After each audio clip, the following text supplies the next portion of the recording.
Bright Duty. Every student matters. Let's do some important questions from the five kingdoms. Question number 1.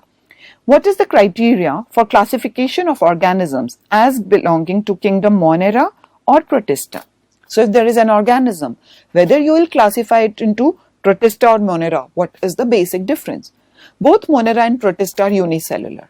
So if you see a unicellular organism, whether you will categorize as Monera or Protista, that depends upon whether that cell is eukaryotic or prokaryotic. If it is prokaryotic, it is Monera. And if it is eukaryotic, it is Protista. This is how this is the basic difference. Let me show you the flow chart again. Okay, so prokaryotic are Monera, the eukaryotic are Protista. This is the main difference between them. So the question,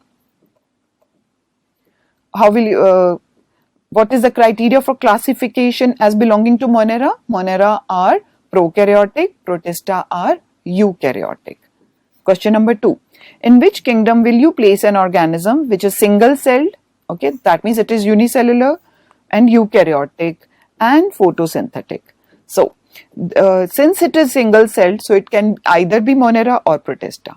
But since it is eukaryotic, it has to be Protista. Whether you know that under Protista, I told you some of them are autotrophic, others are heterotrophic. So whether it is photosynthetic or not, it will be categorized as Protista. Question number 3. In a hierarchy of classification, which group will have maximum number of organisms? The maximum number of organisms will be in the kingdoms, because all the organisms are divided into 5 groups. So each kingdom has numerous number of organisms. And which one will have the least? The least will be in the lowest hierarchy, that is the species. Species has least number of organisms. Next, explain the basis for grouping organisms into 5 kingdoms.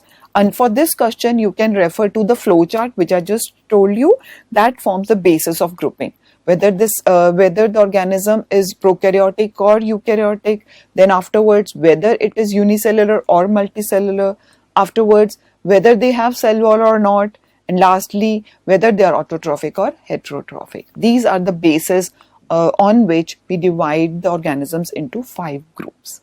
So that's all from this section. In the next video, I'll take up the in detail classification of plantae.